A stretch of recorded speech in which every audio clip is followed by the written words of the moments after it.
So, functional labels. What are they? What do they mean? Should we use them?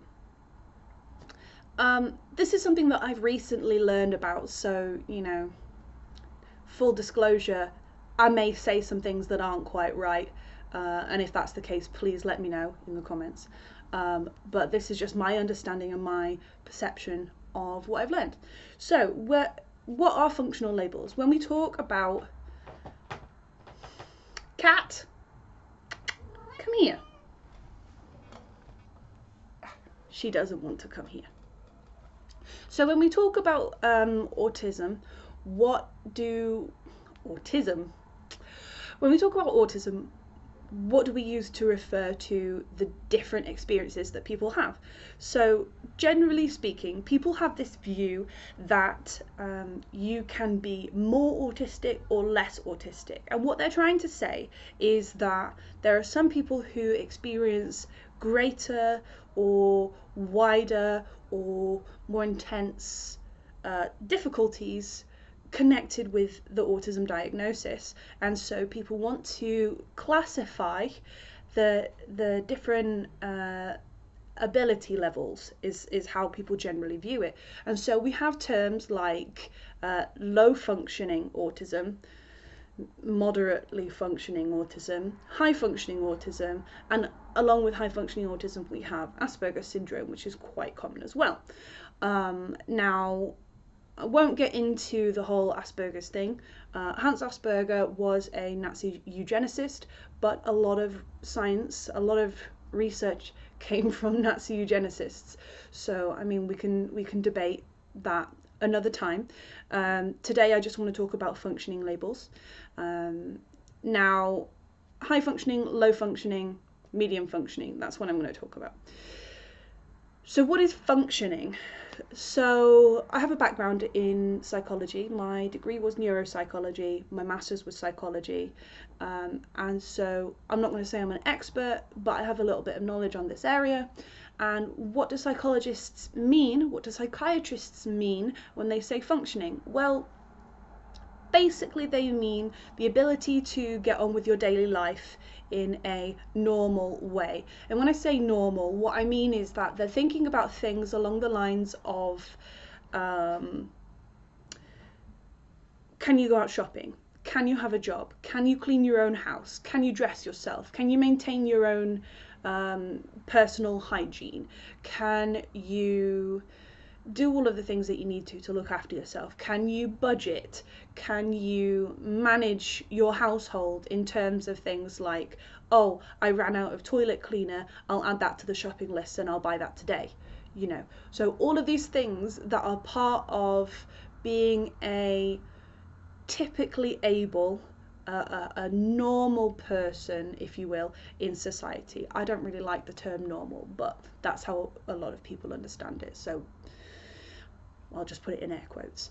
Now, that's what psychologists mean when they say functioning. So in terms of autism, what does that mean? Well, if you're high functioning, it means you have a high level of functioning. Your experience of autism, therefore, might be mild, according to psychiatrists and psychologists, and you're able to do a lot of things. You're able to manage your personal hygiene, for example. You're able to manage your time and your schedule so that you can decide, well, what am I going to do today? Well, I need to do some cleaning, so I'm going to do a little bit of cleaning. All of these life things.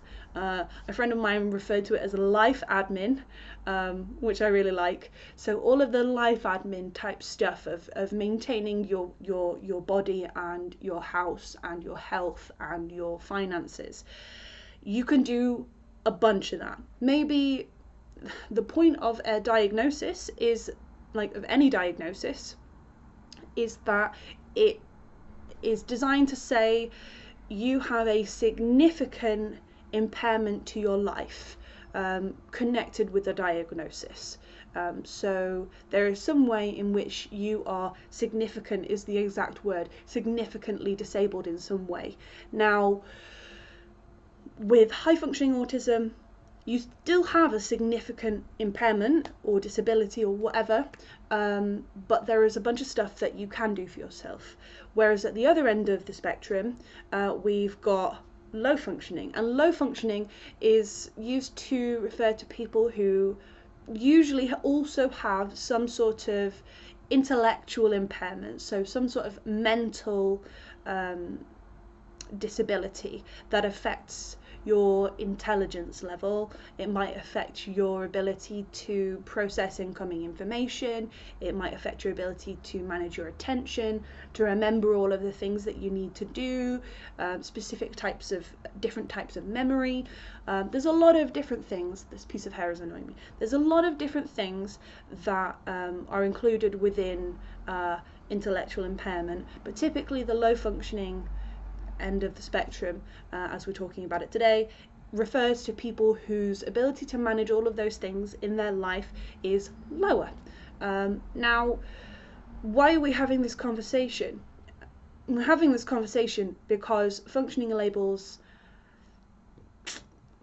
they're not great, and I'll explain why. So, common with autism is to have a co-occurring diagnosis of something else.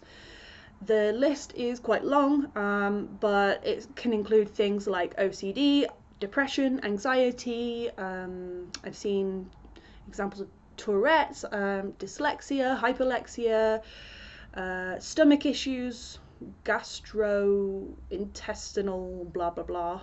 Can't remember the formal word. Sensory processing, schizophrenia, personality disorders. All the rest of it, there's loads of diagnoses, whatever. There's loads basically, and so your experience of your life is going to fluctuate based on the changes in your life, but it may also fluctuate a lot more if you've got these other diagnoses. Now, we're not going to get into that.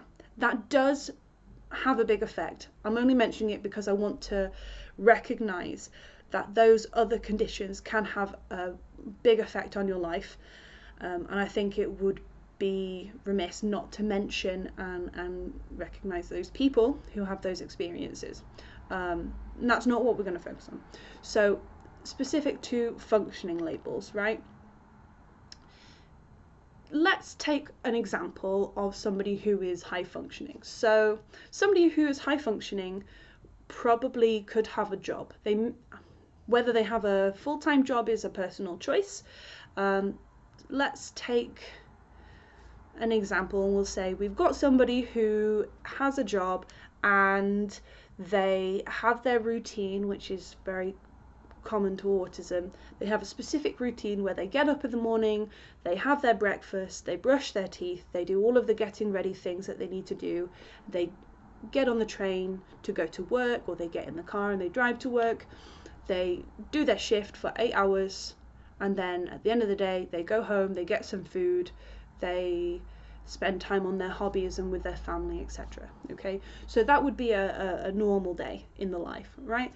Now, let's say, for example, on the next day, so let's say that was the Monday, the next day this person goes into work and there is a building renovation going on the floor above, or the building next to, or whatever, and so all day there is this really loud drilling sound, and it's just so loud and grating, and it's making the floors shake and all the rest of it. Okay, so now this isn't just normal life, this is an extra element of change, okay? And it's not necessarily a good one because, like I mentioned before, sensory processing is a common challenge for people who are autistic.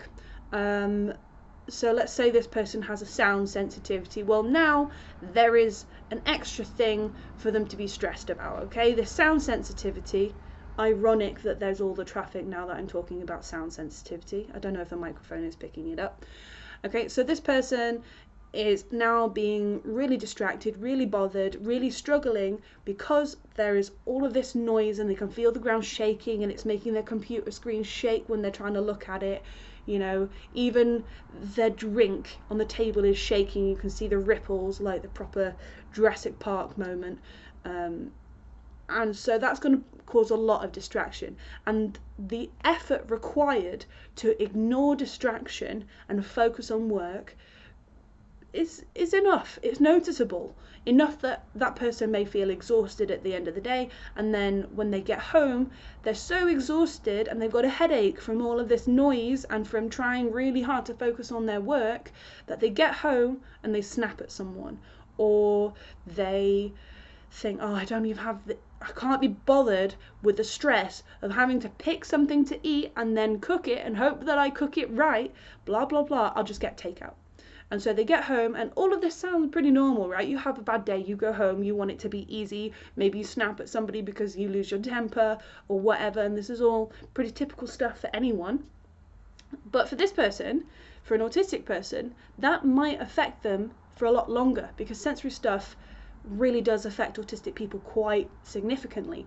And so that person the next day they might still have that headache, they might have a migraine, they might be really stressed, they might not have been able to get rid of the stress from the day before, the stress of trying to get their work done and worrying about what happens if I can't focus and I can't get my work done and I can't meet my targets.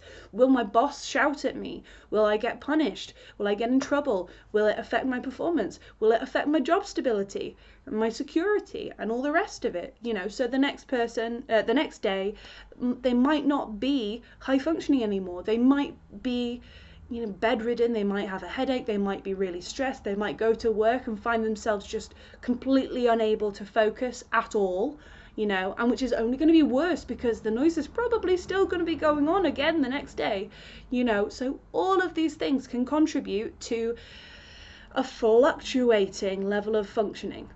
That's my point, you know. So functioning level is not straight line, it's not static, it's not consistent, okay? It does go up and down, and a lot of autistic people say that the reason that they are so passionate about having a routine and rigidity and predictability in their life is that it creates a sense of order in a world of chaos, and that order gives them something predictable to focus on so that they can cope with change. It's an anxiety thing. You know, if I know that every day I'm going to be able to do this, I don't need to worry about the thing that happens right after or the thing that might happen right before, because I know that this is something reliable.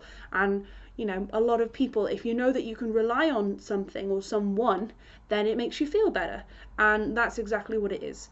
So when elements of change, when additional problems come up, it might be harder to cope, and so of course your functioning level is going to go up and down. Okay, so to have functioning labels is just not accurate to the experience of people. It doesn't accurately describe what's happening, and so if it's not useful because it doesn't actually indicate the functioning level of a person or the capability of the person, the capacity of a person, then what else should we say? Well, I mean, I could give you more reasons as to why functioning labels aren't good. I saw an example online. There was it was a really widely shared thread. It was basically, there was an Etsy seller who was selling something, and their customer sent them a message and said, oh, I just found out that you're autistic. I went onto your profile and I saw that you're autistic, and I don't think a person who's autistic can paint a mug for me. So I want a refund, please. I don't want the product. Don't send it to me. It hadn't been processed yet. They'd literally just put the order in.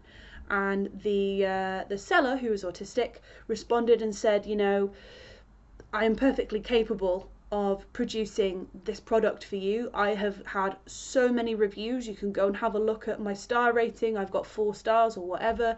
You know, lots of people have reviewed my products and have been very happy with my products. So you're definitely going to be able to get something you like from me as a seller. And the person was like, no, I don't think you can do it. I don't want someone autistic selling me a mug or whatever it was, I would like my refund, please. And the person responded and said, well, yes, I'm autistic, but I'm high functioning autistic. It's not like I'm low functioning and can't do it. I'm high functioning, I can do it. And so at the time I saw that post and I didn't really see the problem with it, because I come from a psychology background and that's the language that I was taught to use. But I read the comments from people and I thought about it, and it became clear that this person was using their functioning labels as kind of privileged. You know, they were saying, well, I'm not low functioning, you can trust me. I'm still able to do this because I'm not low functioning. And so they were using this functioning difference to put somebody else down in order to elevate themselves. Yes, a low functioning person can't do it. You're right to have those suspicions and those feelings and that resentment and whatever, but that's not me. I'm up here. And that is a big problem. So there's the fact that it doesn't actually reflect people's experiences, and then there's the privilege that it creates, and this sort of who's better than who superiority situation that it can create. And it can get used, for example, by government to decide whether or not you're going to get funding for disability support, because, oh, you're not low functioning, so you don't need it. Well, yes, I do. I wouldn't be applying for it if I didn't need it, you know, that sort of thing. So yeah, there are problems with it. What should we be saying instead? Yet again, that's kind of a difficult one. I've heard arguments that we should say high or low support needs. Now, the level thing, that's still a problem if we say high or low support needs, because that doesn't say anything different. It's still putting a level on it. So maybe it might be better to say moderate to high support needs, moderate to low support needs, so you're giving a range which reflects the range of experiences that that person has. That is an option. And then there's the high or low masking idea, that you say, I'm an autistic person with high or low masking. And masking is the ability to pretend that you're not autistic, essentially. To boil it down really, really briefly, and I can go into it more in a future video. But again, it's still that level thing. So I don't honestly know, personally, what is the best option. I can't decide really whether high or low masking, high or low support needs is better, because for certain contexts one might be more suitable than the other. I lean towards support needs, because the whole point of any diagnostic label isn't to pigeonhole people and classify people and put people in boxes. The point of any diagnostic label is to enable us to identify what support is needed, and to give that support, to give that therapy, to give that treatment. If I find out that I've got bacterial infection, they'll say, yeah, you've got this bacterial infection. They've labelled it. Now they know which drug to give me, right? Okay, it's not quite the same with mental health, because that's not diseases, and it's not quite the same because therapy isn't the same as medicine, and not everything can be medicated away. But generally, I think support needs just helps us to identify what additional help somebody might need in order to live their best life, you know. Very general, very long again, I'm sorry. I changed my mind, I'm not sorry. I hope that it's been useful to you. If you've managed to sit through all 20 minutes of this, then well done. If you have ideas for other videos, other things that I can talk about, please let me know in the comments below. If there's anything that I missed, or any key arguments around functioning labels that I missed, please put them in the comments. I'll have a look. Please just remember that this is my not perfect understanding of something that is still quite new to me, so I'm really looking forward to the opportunity to learn from you guys in the comments. So please keep it kind, because I am genuinely trying to learn here, but I just thought I'd give a quick summary for the people who know even less than me, if that's possible. Thank you for listening. Bye.